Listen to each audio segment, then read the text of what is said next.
전능하사 천지를 만드신 하나님 아버지를 믿사오며 그 외아들 우리 주 예수 그리스도를 믿사오니 이는 성령으로 잉태하사 동정녀 마리아에게 나시고 본디오 필라도에게 고난을 받으사 십자가에 못 박혀 죽으시고 장사한 지 사흘 만에 죽은 자 가운데에서 다시 살아났으니 하늘에 오르사 전능하신 하나님 편에 앉아 계시다가 저리로서 산 자와 죽은 자를 심판하러 오시리라. 성령을 믿사오며 거룩한 공회와 성도가 서로 교통하는 것과 죄를 사하여 주시는 것과 몸이 다시 사는 것과 영원히 사는 것을 믿사옵나이다. 아멘.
지혜가 길거리에서 부르며 광장에서 소리를 높이며 시끄러운 길목에서 소리를 지르며 성문 어디와 성중에서 그 소리를 말하여 이르되 너희 어리석은 자들은 어리석음을 좋아하며 거만한 자들은 거만을 기뻐하며 미련한 자들은 지식을 미워하니 어느 때까지 하겠느냐. 나의 책망을 듣고 돌이키라. 보라, 내가 나의 영을 너희에게 부어주며 내 말을 너희에게 보이리라. 내가 불렀으나 너희가 듣기 싫어하였고 내가 손을 폈으나 돌아보는 자가 없었고 도리어 나의 모든 교훈을 멸시하며 나의 책망을 받지 아니하였으니 너희가 재앙을 만날 때에 내가 웃을 것이며 너희에게 두려움이 임할 때에 내가 비웃으리라. 너희의 두려움이 광풍같이 임하겠고 너희의 재앙이 폭풍같이 이르겠고 너희에게 근심과 슬픔이 임하리니 그때에 너희가 나를 부르리라. 그래도 내가 대답하지 아니하겠고 부지런히 나를 찾으리라. 그래도 나를 만나지 못하리니 대저 너희가 지식을 미워하며 여호와 경외하기를 즐거워하지 아니하며 나의 교훈을 받지 아니하고 나의 모든 책망을 없이 여겼습니다. 그러므로 자기 행위의 열매를 먹으며 자기 꾀에 배부르리. 어리석은 자의 퇴보는 자기를 죽이며 미련한 자의 안일은 자기를 멸망시키려니와 오직 내 말을 듣는 자는 평안히 살며 재앙에 두려움이 없이 안전하리라. 아멘. 기도하겠습니다. 은혜가 충만하신 하나님, 우리에게 주신 생명의 말씀은 시대와 사람을 뛰어넘어서 모두에게 삶의 보편적인 가치고 진리가 되는 줄 믿습니다. 우리가 봉독한 잠언의 말씀을 통해서도 이 시간 우리에게 하나님께서 은혜를 충만하게 하시고 이 시대를 살아가는 하나님의 백성의 지혜가 저희들에게 넘치고 충만하게 하옵소서. 예수님 이름으로 기도하옵나이다. 아멘. 미국이 현대 인류의 정신사적으로 공헌하는 것이 있다면 실용주의일 것입니다. 이 프라그마티즘이라고 하는 이 실용주의는 유럽에서 미국의 신대륙으로 건너와서 본토의 원주민들과 싸우고 황무지를 개척해 나가는 과정에서 온통 안전이라고 하는 것은 보장될 수가 없는 거죠. 맹수들, 풍토병 이런 것들과 싸워갈 때에 그들이 그 고난 가운데서 터득한 것이 있다고 하면 실천적 원리, 그리고 우리가 애쓰고 수고했을 때에 얼마나 풍성한 것으로 거둘 수 있겠느냐, 그런 것들이 중요한 삶의 행동의 동기가 되는 것입니다. 그래서 실용주의라고 하는 것은 미국의 생활 양식과 사고방식을 대표하는 철학사도인데 행동과 실천을 굉장히 중요하게 여기는 것이고, 그리고 행동과 실천이 어떤 결과를 가져오느냐 하는 것에 집중하는 사도입니다. 그래서 어떤 관념이 진짜냐 가짜냐 참이냐 거짓이냐 하는 것은 그것이 어떤 결과를 가져오느냐에 따라서 판정돼야 된다고 하는 것입니다. 그래서 어떤 것이 옳으냐 하는 것은 어떤 것이 얼마나 더 좋은 결과를 가져왔느냐 하는 것이 기준이 되는 거예요. 아무리 좋은 일을 했다고 할지라도 결과가 나쁘면 그건 나쁜 거예요. 아무리 사람들 보기에 별거 아닌 것 같았어도 좋은 결과를 가져왔으면 그리고 그것은 좋은 것이다 라고 하는 것입니다. 그래서 이 실용주의라고 하는 것은 눈에 보이는 것, 그런 것들을 중요하게 생각하지 않아요. 눈에 보이는 것, 그것이 어떤 것이냐 하는 것을 무시하고 궁극적으로 나타나는 결과나 실상에 주목을 하는 입장입니다. 그래서 이 실용주의라고 하는 것은 내게 실생활에 얼마나 도움이 되느냐 하는 것 가지고 모든 것을 판단하는 거예요. 그리고 실생활에 내가 얼마나 도움이 됐느냐 안 됐느냐 하는 것은 그냥 내가 마음으로 정신적으로 내가 굉장히 도움을 받았다 그런 차원의 것이 아니고 계량화하는 거죠. 얼마나 도움이 됐느냐 그런 것이고, 계량화의 가장 좋은 것은 뭐냐, 돈으로 따지는 거예요. 그래서 시간은 돈이다. 그래서 시간도 돈으로 계산하는 거죠. 그리고 내가 일을 했는데 돈이 굉장히 많이 모아졌다, 많이 벌게 됐다. 그러면 그거는 선한 것이, 좋은 것이 진짜예요. 일을 열심히 했는데 노력을 많이 했는데 돈이 없어요. 그러면 그건 나쁜 거예요. 그래서 모든 것을 이렇게 돈으로 계량화하고 현금 가지고 모든 것을 다 판단하는 것이 미국의 실용주의 사도입니다.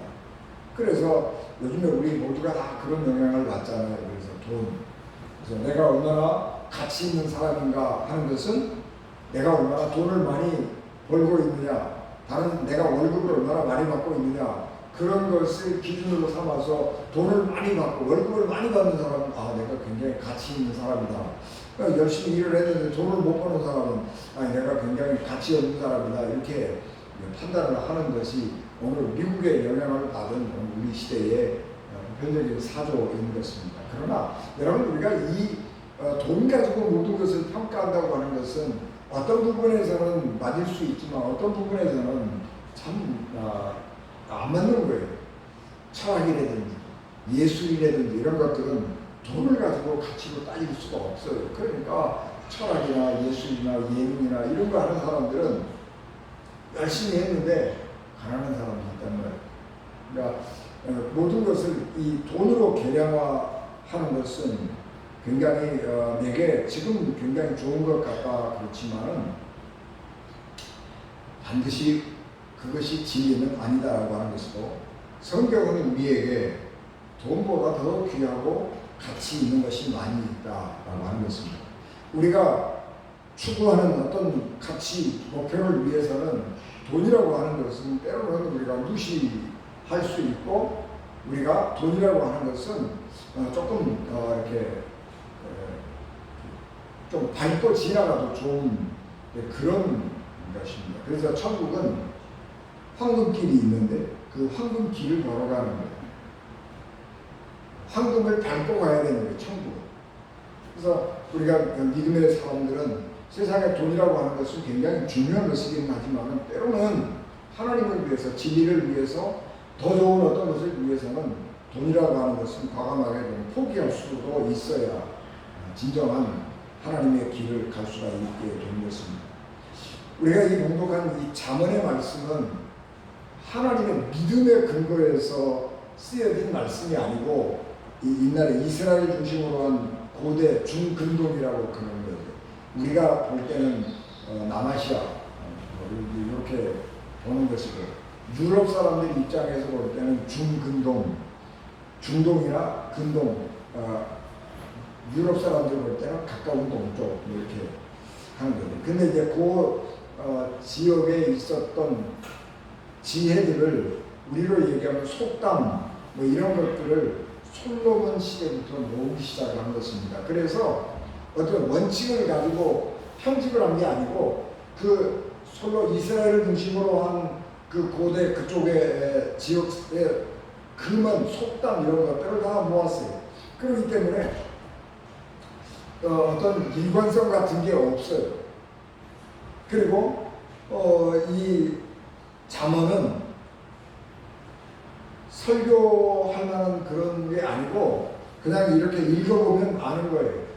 빚버둥 쓰지 말아라. 빚버둥을 따가 망하는 사람들이 많이 있다. 뭐 그런 거 누가 설명할 필요 있어요? 설명할 필요가 없는 거예요. 아, 빚버둥을 안 쓰는 것이구나. 뭐 그렇게 실천하는 예요. 가난한 사람들은 쫓아가서 친구 사귀자고 해요. 사람들이 다 도망간다. 그런데 부자는 싫다고 그래도 다른 사람들이 찾아와서 친구하자고 그런다. 그 뭔 얘기예요? 열심히 일해서 부자 되라 그런 말이잖아요. 그러니까 그거는 뭐 다른 말 할 거 없어요. 열심히 일해서 돈을 많이 벌어서 우리가 넉넉하게 부자가 되면 사람들이 저절로 나한테 찾아와가지고 친구하자고 오는 거예요. 그러니까 어떻게 하는 거예요? 내 삶을 내가 사람들을 찾아와서 뭐 친구하자 그러고 뭐 야 우리 잘 지내보자 그런 게 아니고 내가 열심히 일을 하고 내 노력해서 성공하면 사람들이 막 나한테 오는 거예요. 그래서 열심히 살면 돼요. 그 설교할 필요가 없는 거예요. 그런가 하면 어떤 것들은 신앙적이지 않아요. 처세술이에요. 이런 상황에서는 이렇게 처세를 하면 된다. 뭐 그런 처세술도 있고 그렇기 때문에 신앙과 관계가 없는 그런 말씀들이 모여 있기도 합니다. 그렇기 때문에 우리가 이 전도 잠언을 가지고 설교를 한다고 하는 것은 상당히 어려워요. 그래서 전도 잠언 가지고는 설교 잘 안 해요. 안 해도 그냥 읽어보면 알아요. 그러니까 우리가 성경을 읽을 때 뭐 통독을 하죠. 창세기부터 쭉 읽어가지만 그러지 않을 때에는 아침에는 시편을 읽고 저녁에 자기 전에는 잠언을 읽으면서 하루를 반성하고 그런 아침에 시편을 읽으면서 하나님 찬양하고 기도하고 저녁에는 하루를 반성하면서 내가 뭘 잘못했나 그러면서 잠언을 읽으면서 선조들의 지혜가 어떤 것인가 내가 그렇게 했나 반성하고 그렇게 하면 참 좋다 그런 말도 있습니다. 그런데 이 잠언이 말하고 있는 지혜가 뭐냐라고 하는 것은 정의하기가 굉장히 어렵습니다. 그래서 이 잠언에서는 지혜와 지식을 같은 것으로 말하기도 하고 다른 것으로 말하기도 해요. 그러니까 지식이 많은 사람이 지혜가 많은 사람이다. 그렇게 설명하기도 하지만은 또 어떤 경우에는 지혜와 지식을 분리해서 말하기도 하는 거죠. 그런데 이 지혜도 지식도 마찬가지로 배울 수 있는 거예요. 그래서 지식도 사람이 이렇게 탐구를 하면 배울 수 있어요. 지식도 열심히 노력하면 배울 수 있는 거죠. 그런데 지혜와 지식은 어떤 것이냐 그러면 지식이라고 하는 것은 어떤 것에 대해서 객관적으로 아는 사실 지식이라고 하면 지혜라고 하는 것은 뭐냐 그러면 구체적으로 내게 어떤 삶이, 내게 어떤 상황이 생겼을 때에 자기가 알고 있는 모든 지식을 동원해서 최선의 선택을 하는 것이 지혜예요. 그러니까 지혜라고 하는 것은 뭐냐 그러면 선택의 기술이에요. 얼마나 어떤 상황에서 내가 알고 있는 모든 지식을 다 동원해서 어떤 것을 분별하고 선택하느냐, 그게 지혜예요. 그래서 지혜라고 하는 말은 선택하고 관계가 있는 것이고, 지혜로운 사람은 어떤 사람이냐 그러면 그 상황에서 최적의 선택을 하는 사람이 지혜 있는 사람인 것입니다. 그래서 우리는 이 선택이라고 하는 것은 우리의 인생에서 끊임없이 해야 되는 것인데, 우리가 어떤 선택을 하느냐에 따라서 우리의 삶이 달라지는 것입니다. 사람은 자기의 상황은 자기가 제일 잘 알아요. 그렇기 때문에 그 상황에서 내가 한 선택은 그때 그 당시에 그 순간에 가장 적절한 선택을 내가 한 거예요. 그런데 우리는 어떤 때에는 선택을 했는데 실패할 수도 있고 성공할 수도 있어요. 어떤 때에는 내가 잘 선택을 했는데 결과가 망하는 결과가 올 수도 있고, 어떤 경우는 선택을 했는데 결과가 아주 좋을 수 있어요. 그래서 사람들이 선택을 했는데 결과가 안 좋으면 후회를 많이 해요. 그때 내가 그걸 안 했어야 되는데, 내가 그때 잘못했는데, 후회를 많이 하는데, 사람은 후회해봐야 소용이 없어요. 그러니까 후회하면 안 돼요. 후회할 필요도 없어요. 왜냐하면 그때 그 순간에는 내가 그 일을 선택할 때에는 내 상황에서 그것이 최적의 선택이었어요. 그런데 그때 선택을 했는데 결과가 나빴을 뿐이에요. 그러니까 우리가 어떤 일이 있어서 내 인생에서 뭐가 잘못되었을 때에 후회할 필요는 없고, 우리가 그 일을 통해서 배울 게 있으면 되는 거예요. 그때 내가 이런 거를 빠뜨렸구나.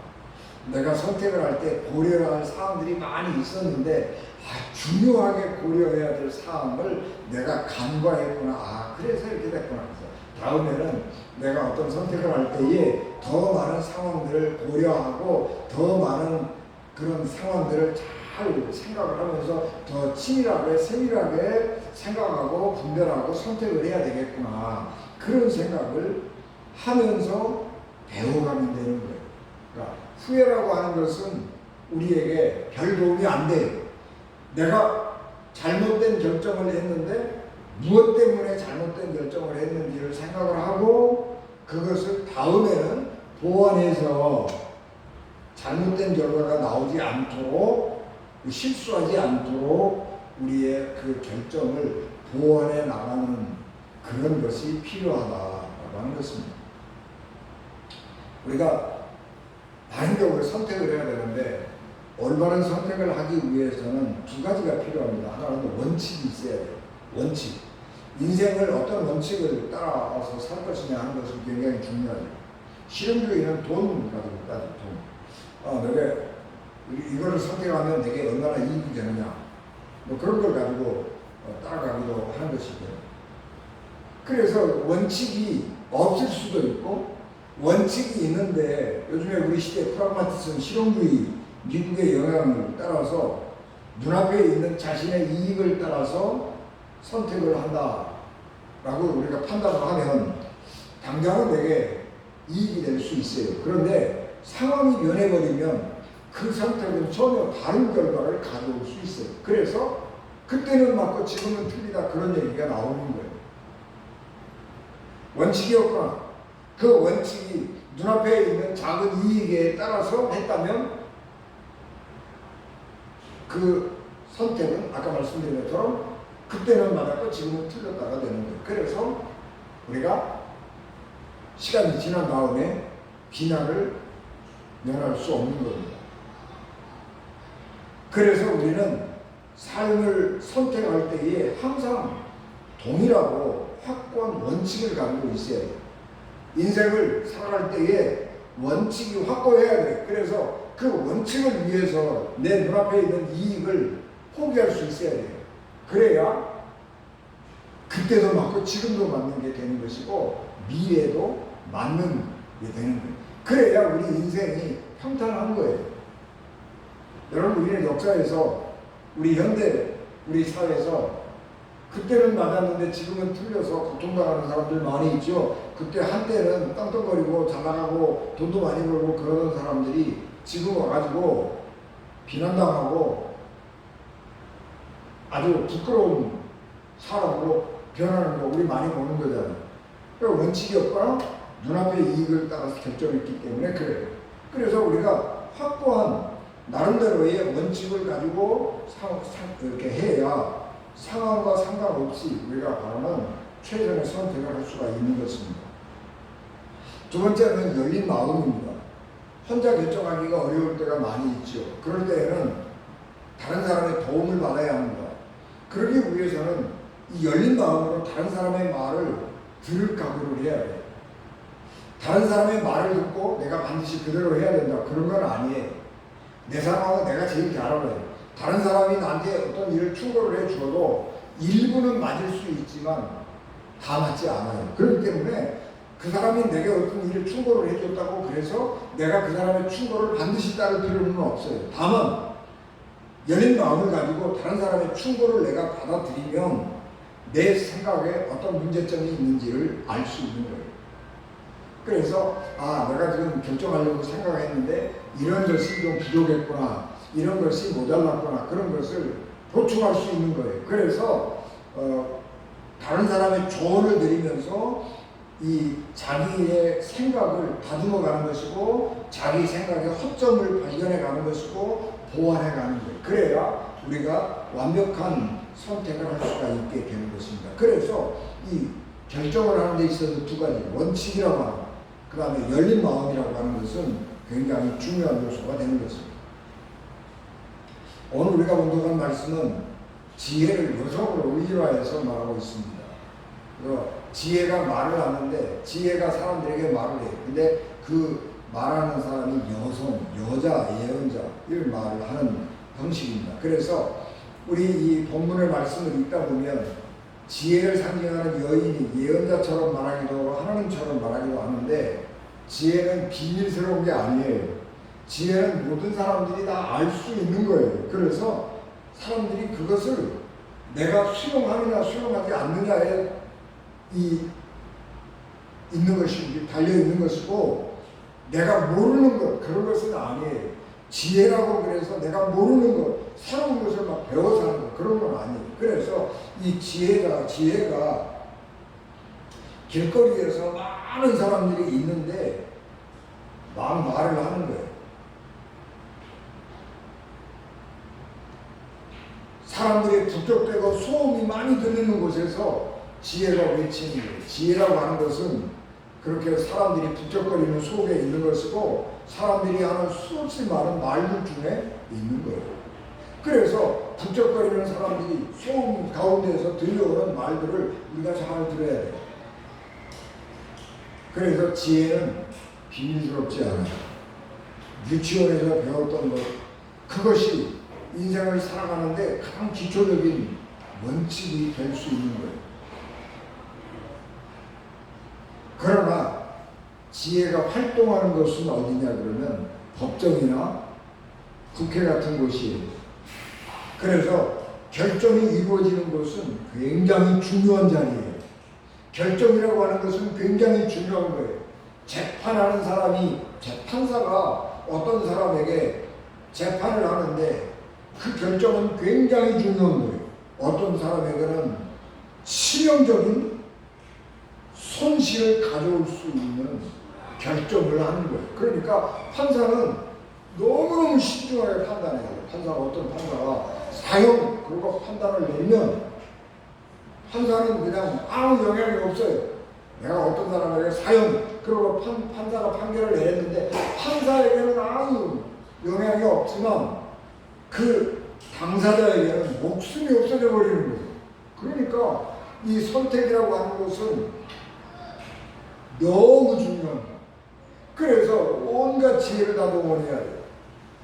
국회같이 원로들이 모여가지고 중요하게 결정을 내야 되는 거예요. 그런데 이 사람들이 모여서 중요하게 결정을 하는데 한 번 딱 결정을 하고 나면 그 이익과 손실이 온 공동체 안에 다 퍼지는 거예요. 그렇기 때문에 그 결정은 굉장히 신중해야 되는 거예요. 마찬가지로 우리 개인에게 있어서도 의사결정이라고 하는 것은 너무너무 중요한 것이기 때문에 그 결정을 할 때에 잘해야 돼요. 아주 흔하게 있는 지혜이지만은 그 지혜를 총동을 해가지고 내 삶을 결정해야 하는 것입니다. 그러나 세상에는 어리석은 사람도 많이 있습니다. 지혜자가 그래서 어리석은 사람을 책망하는 거예요. 지혜자가 책망하는 어리석은 사람은 세 종류의 사람이 있는데, 첫째는 어리석은 사람이에요. 어리석은 사람들은 누구냐 그러면 철없는 짓 하는 거예요. 철없는 짓. 어른 잡지 못하고 애기 같은 짓을 하면 철없는 몸이잖아요. 그래서 그런 사람은 어리석은 사람이에요. 자기 인생을 망치는 거예요.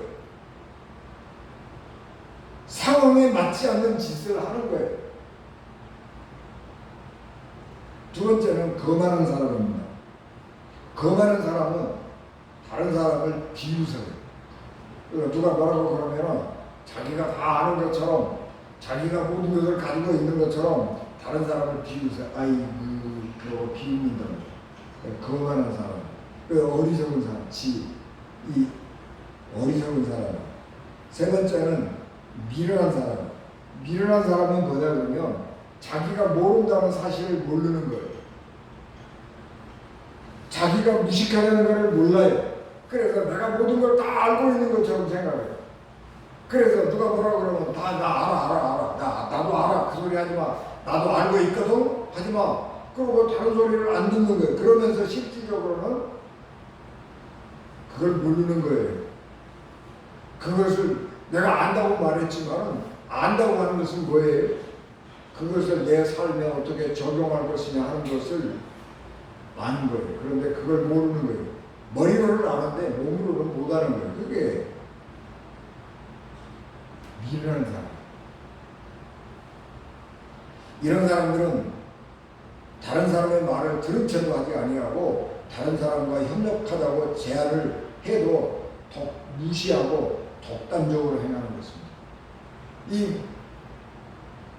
이 어리석은 사람들의 특징은 자기 혼자 하는 거예요. 내가 다 안다고 생각하고 하는 거예요. 나 혼자도 충분히 잘할 수 있다고 하면서 독단적으로 혼자 하는 거예요. 다른 사람의 충고나 다른 사람의 훈고, 경고 이런 것을 무시하는 것입니다. 그런데 이렇게 다른 사람의 말을 무시하고 자기 혼자 내가 다 알아, 내가 다 알 수 있어 그러고 결정하고 나가는 사람에게 닥치는 미래라고 하는 것은 참변, 그리고 두려움. 그래서 이들은 아무도 도와주거나 동조해 주지 않아서 답답한 상황에 직면하게 되는 것입니다. 그래서 참변을 당하는 것, 그리고 두려움에 직면하는 것입니다. 덕불량 것처럼 혼자 일을 하다가 난관을 만나면 그때야 사람들에게 도움을 요청하는 것입니다. 그러나 그때는 이미 시간이 늦었어요. 다른 사람들이 다 외면하고 가버려요. 나 좀 도와달라고 손 내밀어도 도와줄 사람이 없는 거예요. 그래서 망하는 거예요. 세상에는 혼자 할 수 있는 일이 많지 않습니다. 세상은 다양한 의견을 가진 사람들이 공존합니다. 그래서 많은 사람의 의견을 듣고 협력하는 것입니다. 세상은 최선의 것을 선택할 수가 없어요. 모든 의견들이 충돌하기 때문에 그 의견들을 잘 수렴하고 사회적인 합의를 이루어내야 되는 거예요. 그것이 민주주의예요. 그래서 민주주의라고 하는 것은 시끄럽고 비용이 많이 들어요. 그리고 최선을 선택할 수가 없어요. 차선을 선택하는 거예요. 민주주의에서 의견 조정하고 수렴하고 이 타협해내는 역할을 하는 게 국회입니다. 그래서 국회의원은 막 싸우는 거예요. 그래서 국회는 소란스러워요. 우리나라는 이렇게 국회의원들이 앉아있지만 영국은 우리 예배당만 하는데 서로 이렇게 가운데 두고 마주보고 앉아있어요. 그래가지고 영국 국회의원들은 막 이게 마주보고 앉아있으니까 막 물건 던지고 멱살 잡고 그렇게 싸우는 거예요. 이렇게. 국회의원들이 그렇게 싸워야 오는 거예요. 그래서 치열하게 의견이 다른 사람들끼리 싸우고 타협하고 그러면서 모든 사람들이 공통적으로 그래 이 정도면 됐어 그런 정도의 합의를 이뤄내는 거예요. 그러면서 우리 사회가 점점 더 발전해 나가는 것입니다. 그런데 이 독재자는 혼자 과감하게 무식하게 문제를 내가 다 해결할 수 있어 그러고 하는 거예요. 그래서 독재자의 말로는 비참한 거예요. 우리나라 지금 의사 2,000명 늘려 그러잖아요. 의사를 늘릴 필요는 있어요. 그런데 늘려 그래놓고 명령 딱 해놓고 그 다음에 책임 안 져요. 문제가 막 이렇게 터진다. 또 어떻게 되는 거예요? 그 말로는 불쌍한 거예요. 세상에 독재자의 말로 치고 비참하지 않은 독재자는 없어요. 사람은 자신이 맺은 열매를 맺고 삽니다. 과거에 내가 선택을 어떻게 했느냐에 따라서 현재의 내가 결정이 되는 것입니다. 과거에 선택을 잘했으면 현재의 삶에 여유가 있을 것이고 과거에 잘못된 선택을 했으면 현재의 삶이 힘들 것입니다. 마찬가지로 지금 내가 여기서 선택을 잘하면 우리의 미래의 삶이 아름다울 것이고 내가 여기서 지금 잘못 선택하면 내 미래의 삶이 고통스러울 것입니다. 사람이 지혜를 따르지 않으면 그래서 망하게 되는 거예요. 하나님이 그 사람에게 벌 주는 거 아니에요. 하나님이 그 사람에게 벌 주는 게 아니라 사람은 자기의 행동의 열매를 먹고 사는 거예요.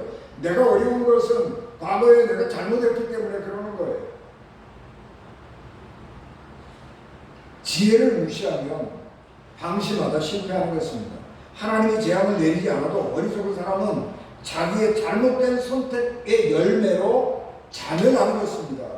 그래서 어리석은 사람들에게 당하는 고난은 하나님이 주신 벌이 아니에요. 자업자득이에요. 지가 그렇게 한 거예요. 왜 사람들이 하나님의 말씀을 지혜의 말씀을 듣지 않으려고 하나 그러면 자기를 안 바꾸려고 하기 때문에 그래요. 여러분 내가 나를 바꾼다고 하는 것은 굉장히 힘들고 고통스러운 과정입니다. 지혜를 따르려고 하면 믿음을 지켜가려고 하면 내 삶을 바꿔야 되는 거예요. 내 생각을 바꿔야 되는 거예요. 그런데 그건 굉장히 불편하고 힘들어요. 진실을 실천한다고 하는 것은 꽤나 불편하고 번거로운 일이에요. 그래서 게으른 사람은 안 바꾸려고 그래요. 어리석은 사람들은 안 바꾸려고 그래요. 이대로가 좋은데 뭘 귀찮게 뭘 바꿔 힘들게 뭘 바꿔 그래 안 바꾸는 거예요. 그래서 게으른 사람들은 어리석은 사람들은 관성처럼 습관을 따라서 그냥 쭉 가다가 멸망하는 거예요. 여러분 우리 시대가 얼마나 빠르게 변해가고 있는데 나를 안 바꾸면 도태당하는 거예요. 내게 가지고 있는 습관이나 내가 가지고 있는 지식이나 내가 가지고 있는 사고방식 중에서 잘못되어 있는 게 너무 많아요. 이런저런 이유들 때문에 내 속에 잘못된 관념이 들어와 있어요. 그런데 그걸 바꿔야 돼요. 살아가면서 바꿔야지. 살아가면서 그걸 안 바꾸려고 나는 지금까지 이렇게 살아왔어. 내가 지금까지 이렇게 살아왔는데도 아무 잘못된 거 없어. 그럼 난 이대로 갈 거야. 그러면 안 되는 거예요. 그건 어리석은 사람이에요. 그런 사람은 종교에 가가지고는 망하는 거예요. 그래서 지혜로운 사람은 지혜롭게 살려고 하는 사람은 부지런해야 돼요. 게으르면 안 돼요. 불편을 기꺼이 감수할 수 있는 마음을 가져야 되는 거예요. 여러분, 사람이 우아하게 살라고 그러면은요, 불편해요. 여러분, 고급 식당 가서 밥 먹어봐요. 아이, 차는 차리려면 불편하다고요. 식당에 가서 손가락으로 집어먹는 게 편하겠어도 포크, 나이프, 젓가락 이거 써가면서 쓰는 게 불편하겠어요. 식당 가서 밥 먹을 때 손가락으로 집어먹는 게 제일 편하다고요. 그런데 우리가 왜 숟가락, 젓가락, 나이프 왜 쓰란 말이에요? 품위 지키려고 하는 거예요. 여러분, 편안하게 살려고 그러면요, 옷을 아무렇게나 입고 다니면 제일 편해요. 그런데 사람들이 체면이 있으니까 이렇게 챙겨 입고 그러잖아요. 옷 챙겨 입고 가만히 얼마나 불편하나.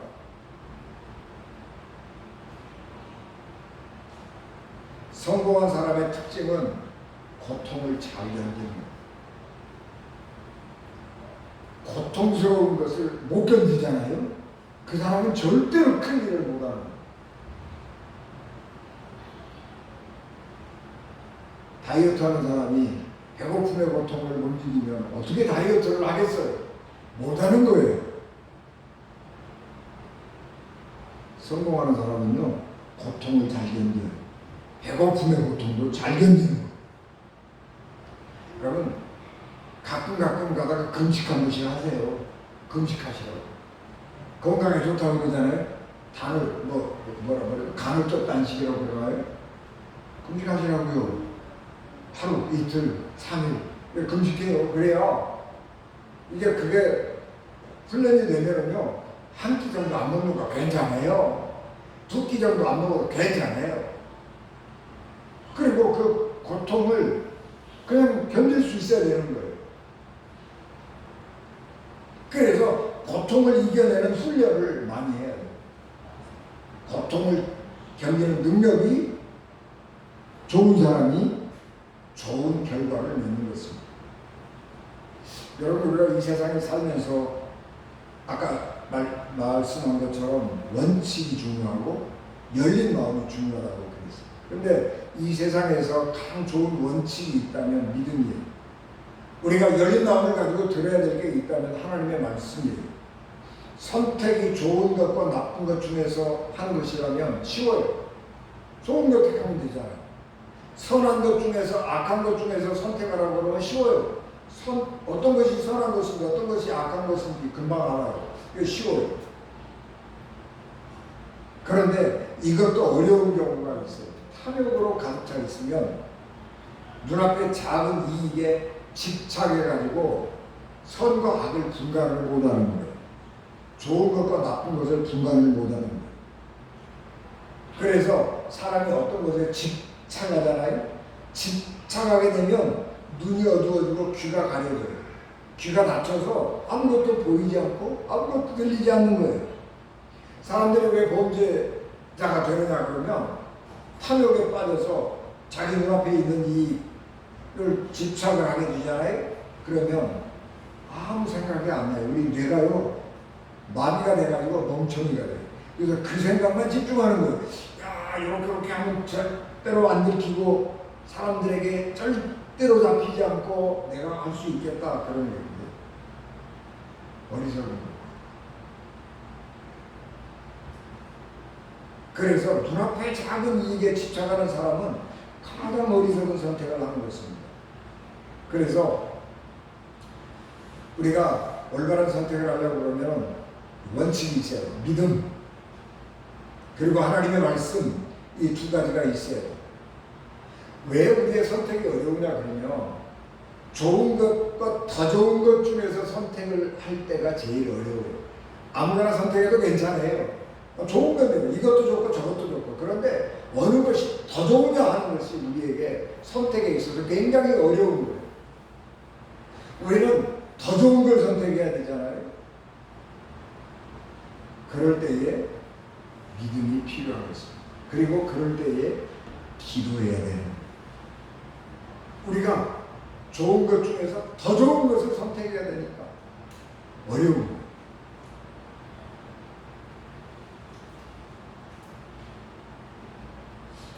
우리가 선택한 원칙 중에서 믿음이 최고의 원칙이라고 말씀했잖아요. 믿음이라고 하는 것은 이 탐욕에서 벗어나게 해요. 집착에서 벗어나게 하는 거예요. 믿음 안에는 모든 진리가 담겨 있기 때문에 믿음을 가지고 있는 사람은 이 탐욕과 집착에서 벗어날 수 있어요. 여러분, 사람들이 믿음을 아무것도 아니라고 생각을 하지만 믿음 속에는 세상 사람들이 알지 못하는 비밀이 있고 그 속에 하나님의 힘과 능력이 담겨 있어요. 사람들은 몰라요. 예수님이 십자가에 달리기 전에 체포를 당했잖아요. 체포를 당했는데 빌라도가 예수님한테 물어봐요. 네가 유대인의 왕이냐? 내가 왕이라고 다 물어봐요. 빌라도가 맨 끝에 뭐라고 물어요? 진리가 무엇이냐? 그러고 물어봐요. 예수님이 대답을 안 하시고. 빌라도는 헬라 철학을 가지고 있었기 때문에 진리라고 하는 것은 모든 사람들이 옳다고 생각할 수 있는 보편 타당한 것이라고 하는 생각을 가지고 있는 거예요. 그런데 예수님은, 성경은 진리는 믿음이라고 봅니다. 믿음 속에 진리가 있어요. 그런데 사람들은 그거를 몰라요. 이해를 해줘도, 아무리 설명해줘도 이해를 몰라요. 못 할 수 없는 거예요. 믿음 속에 있는 진리는 경험해본 사람만이 아는 거예요. 믿음을 가지고 살다가 믿음의 원리에 따라서 내가 어떤 것을 선택을 했는데 그것이 얼마나 나를 복되게 하는 것이고 얼마나 내 삶을 풍요롭게 하고 내가 얼마나 아름다운 삶을 살게 하는지를 경험해본 사람만 아는 거예요. 세상 사람들은 믿음이라고 하는 게 믿음 그거 있으면 좋지 뭐 없어도 상관없어.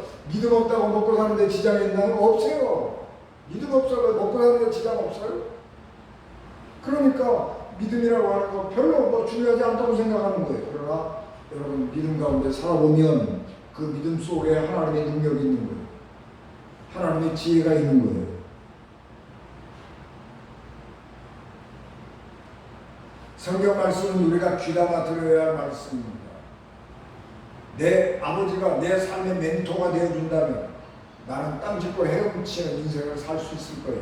우리 아버지가 내게 돈을 엄청나게 많이 물려주고 우리 아버지가 돈이 많아서 내가 하고 싶은 거 다 해서 나를 하기 싫은 것도 억지로 밀어서 나를 최고의 대학에 보내주고 다 해줬다. 그러면 땅짓고 헤엄치는 거예요. 요즘에는 돈 많이 버는 사람들 누구예요? 다 아버지가 부자들이라고요. 할아버지가 부자들이라고요. 그래서 아버지가 할아버지가 그냥 돈을 가지고 다 해주니까 나중에 걔네들이 다 잘 돼서 돈 많이 버는 사람들이 되잖아요. 인생 땅짓고 헤엄치는 거예요. 그런데 성경 말씀은 우리에게 있어서 가장 좋은 멘토예요. 우리 아버지보다 훨씬 좋은 멘토가 되어서 내 삶을 아름답게 이끌어주는 것입니다. 성경 말씀은 단지 문자로 기록된 책이 아니에요. 성경은 내가 서점에 가서 돈 주고 살 수 있는 책이기는 하지만은 이 성경에 기록되어 있는 이 말씀 속에는 내가 그 말씀을 따라갈 때에 성령께서 함께 하시고 힘 주시고 능력 주시고 지혜 주시기 때문에 이 성경 말씀을 믿고 의지하고 따라가면 이 말씀 속에서 하나님의 능력을 발견하고 이 말씀 속에서 하나님의 지혜를 발견할 수 있는 거예요. 그래서 성경 말씀은 생명의 양식이고 나를 구원하는 능력이 되는 겁니다. 우리가 공부한 잠언 1장 32, 33절 세번역 성경으로 어리숙한 사람은 내게 등을 돌리고 살다가 자기를 죽이며 미련한 사람은 안일하게 살다가 자기를 멸망시키지만 오직 내 말을 듣는 사람, 오직 하나님의 말씀을 듣는 사람은 안심하며 살겠고 죄악을 두려워하지 않고 평안히 살 것이다. 그렇게 말씀했습니다. 올바른 선택을 하고 아름다운 인생의 열매를 맺으려고 하면 두 가지 원칙이 있어야 하고 열린 마음이 있어야 합니다. 현재의 이익에, 눈앞의 이익에 연연하지 않는 정말 크고 놀라운 천지를 창조하신 하나님이 우리에게 주신 이 믿음의 원칙을 가지고 살면서 내 삶을 바꾸고 불편함과 아픔을 기꺼이 감내하고 감수하려고 하는 인내하는 마음이 우리에게 있어야 합니다. 그럴 때 성령께서 우리를 도와주시고 선한 길로 인도해서 좋은 열매를 맺게 해 주십니다. 올바른 믿음으로 선택을 하면서 더 좋은 열매를 맺고 하나님께 영광을 돌리고 하나님 앞에서 아름다운 열매를 맺는 우리 은진이가 됐습니다. 주 예수 그리스도의 이름으로 축복합니다. 기도하겠습니다. 은혜가 충만하신 아버지 하나님, 은혜와 사랑을 감사합니다. 우리가 아름다운 삶을 살게 하시고 복된 삶을 살아가도록 저희를 축복하시고 은혜로 하여 주시옵소서. 우리의 삶이 주 앞에서 아름답기를 원합니다. 하나님 성령께서 우리에게 늘 인도하시고 하나님의 말씀으로 우리를 늘 충만하게 하옵소서. 예수님 이름으로 기도합니다.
지금은 교회의 머리가 되었으며 길이요 진리요 생명이 되셔서 우리를 하나님 나라로 인도하시는 예수 그리스도의 은혜와 죄인들을 구원하시려고 자기 아들을 십자가에 버리신 하나님 아버지의 극진하신 사랑하십니다. 성령님의 감동 감화 역사 위로 교통 내게 주관하시니 피값으로 세우신 유인된 교회와 예배를 마치고 돌아가는 사랑하는 성도들 생명과 가정과 기업과 자녀들 위해 지금부터 영원히 함께 하시기를 간절히 축원하옵나이다. 아멘.